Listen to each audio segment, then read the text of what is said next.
सतनमो आदेश।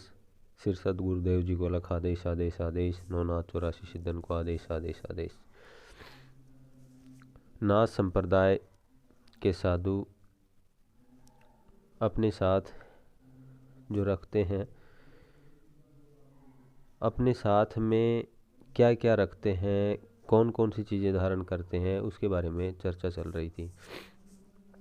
उसमें से आपने कानों में कुंडल धारण करते हैं, वो आपने पिछली वीडियो में जानकारी हासिल की है।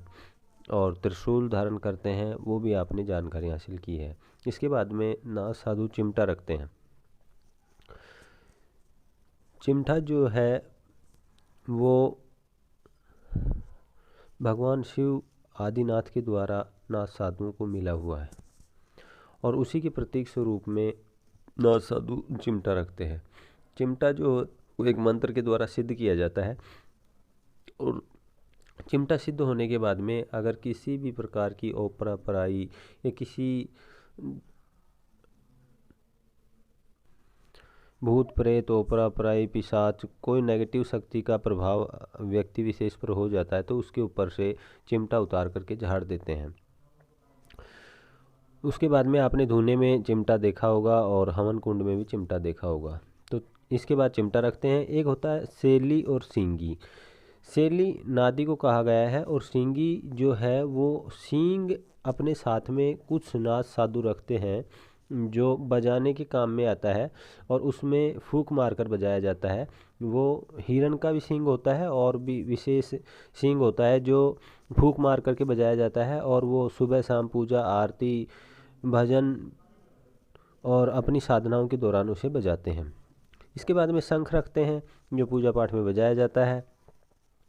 इसके बाद में अपने साथ में एक नागफणी रखते हैं जो राजस्थान और गुजरात में अक्सर पाया जाने वाला बागी यंत्र है जिसे फूंक मार करके बजाते हैं। और नाथ संप्रदाय की जो झुंडियाँ होती हैं उन झुंडियों में खाना खाने के लिए और खाना जब समाप्त हो गया कंप्लीट हो गया तो उसके बाद में और विशेष प्रयोजन में उस नागफणी को बजाया जाता है। इसके बाद में इकतारा होता है जो नाथ संप्रदाय के साधु इकतारे को बजाते हैं, परमात्मा को याद करते हैं, उसमें उसके लिए भी बजाते हैं और उसके बाद में उस दिव्य ज्ञान के प्रचार प्रसार के लिए भी बजाते हैं। इसके बाद में वीणा भी रखते हैं, कुछ सारंगी भी रखते हैं, ये धारण करते हैं। शरीर पर भस्म लगाते हैं, जटाओं में भस्म लगाते हैं। ना साधु अगर सात्विक योगी हैं तो वो सर गंजा करवाते हैं तो चोटी नहीं रखते हैं और जटाएं बढ़ाते हैं तो भस्म लगा लेते हैं और जटाओं में भस्म नहीं भी लगाते हैं। बालों में भस्म ना भी लगाएं और लगा भी लें, दोनों ही है। अगर भस्म धारण करते हैं तो भस्म धारण करने का भी मंत्र होता है, उसके द्वारा पूरे शरीर पर भस्म धारण करते हैं। जो अघोर पंथ से आते हैं या कपालिक पंथ से आते हैं वो शमशान में अगर रहते हैं तो शमशान की भस्म भी अपने शरीर पर लेप कर लेते हैं। इसके बाद में हाथ में और पैर में कड़ा पहनना, ये भी नाथ साधुओं का प्रचलन है। भगवान शिव जो है उनका कपालिक जो स्वरूप है उसके अंदर उनके हाथ में और पैर में कड़ा है, तो नाथ साधु जो हैं वो हाथ और पैर में कड़ा धारण करते हैं। कमर पर कमरबंद भी धारण करते हैं।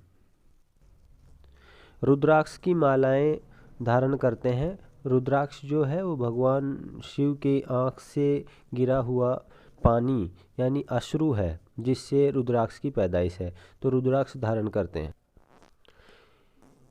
इसके बाद में और है हाथ में एक डंडा रखते हैं जो विशेष लकड़ी का तो नहीं होता है लेकिन भगवान शिव का जो उग्र स्वरूप है भैरव, तो भैरव दंड जो होता है वो खैर एक पेड़ होता है जो टींड जिसके लगते हैं, टींट भी बोलते हैं, कुछ जगह टींड बोलते हैं उसको, कई जगह कुछ स्थान ऐसे हैं जिनकी क्षेत्रीय भाषा में कैर या खैर के नाम से जाना जाता है। उसकी लकड़ी से बना होता है, उसको भैरव दंड के नाम से भी जाना जाता है जिसे नाथ साधु धारण करते हैं। और बाबा भैरव के मंदिर में भैरव बाबा के पास में भी भैरव दंड रखा जाता है। तो ये हुआ नाथ संप्रदाय के जो साधु होते हैं उनके पास पाए जाने वाले विशेष सामग्रियाँ या जो वो धारण करते हैं वो सब, इनसे भी नाथ संप्रदाय के साधुओं की पहचान हो जाती है। अब के लिए इतना ही। आदेश आदेश।